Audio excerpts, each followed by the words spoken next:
So I'm going to walk through the actual math of why distributing an independent film is the hardest part of the process and why the system is basically built against us. And then I'm going to show an example of like another way to do it that is better theoretically, but also has a ton of problems. So it's not an easy solution. But let's look at some real math here. Let's assume that your movie did pretty amazingly, like 15,000 sales on digital on demand is pretty great. That's $60,000 gross. That's successful. That's a good movie that's not trash and people like it and are talking about it and sharing it. Here's the problem. The platforms, Apple and Amazon, take a cut of that gross number immediately. Amazon takes 50, Apple takes 30. It's different for all of them. It's something like that. So you don't actually ever see this number, right? Because they take that money first and then the distributor receives a check for this amount. That's just the facts. Then when they get that amount, they take their cut, which is fair. We're pretending that this cut is 30%, which is pretty typical and pretty fair for most indie distribution companies. It's not a strange amount for them to take. And so you're left with almost $25,000, which is pretty good. Except you don't get that money. That's not your money because the distributor has recoupable expenses. And recoupable expenses are essentially things that they did for you that they did not charge you for that were actually pretty valuable and pretty cool. For instance, making closed captions, coding the trailer and coding all of your files and all of that. They might even make you, like in our case, they made us this cool like Blu-ray cover and they got all that done. Press releases, the whole thing. You've got interesting things like quality control where like they know what's going to get kicked back from Amazon and Apple won't pass.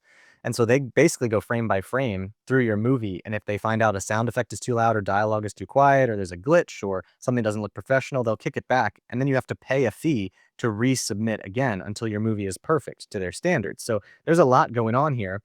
And they're going to charge you for that, like 21,000. Like that's not a crazy number I've seen for film distribution deals. And you owe them this number because you don't have any money.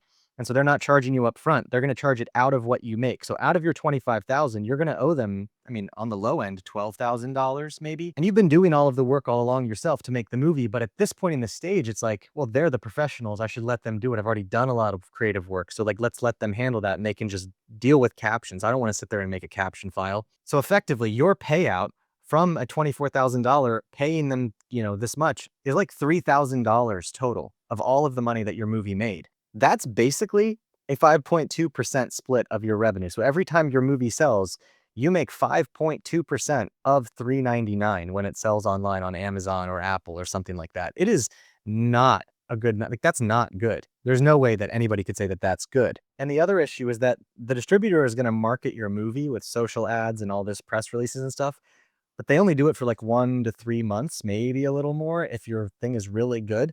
But it's going to be a very short window of time where they do this. And they don't have the tenacity that you do, the love of your film. They've got to market like 14 other films that month, right? So if your film doesn't stand out like crazy, it's not going to get extra marketing.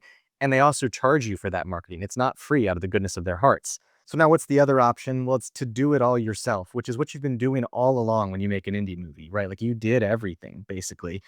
Well, you could do it here too. So let's keep the numbers the same. 15,000 rentals, $60,000 gross income from that. Well, what do you have to pay for? Well, you're going to have a payment processor. You're going to have to stream very large movie files online. You're going to pay something for that. We're making it really generous here at 20% of that. So now you're up to about $47,000 in net profits. That's still pretty good, but let's keep going. You're going to have other tools and plugins because, you're hosting it. Maybe you built a Squarespace site. That took time, but you can actually install like Facebook tracking pixels there so you can run real ads yourself. You probably need analytics and all that. So we'll call it $100 a month. So that's an extra $1,200 a year. Now you're at 46.6. Next up, you're actually gonna have to market the movie because you're not relying on the distributor to do it. And you would be marketing your movie anyway if you worked with a distributor. And so let's call that $400 a month. That's $5,000 a year. Your remaining is $41,000. Let's go crazy and say that you don't spend $4,000 a year.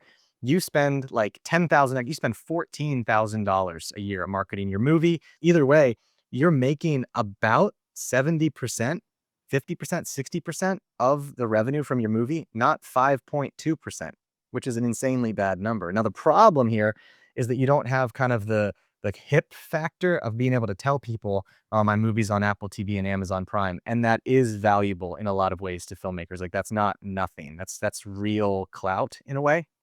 But You could use a website like Film Hub or an aggregator, they're called aggregators, where you pay one time $2,000, $3,000, and they get your movie on Apple TV and Amazon Prime and all of that. And it sits there to be rented by people. And so you could tell people, hey, my movie's on Apple TV, Amazon Prime. But if you really want to help me out, you can buy it on my website. That's where I make the most money. So there's a hybrid model here that's possible where you kind of get to have your cake and eat it too.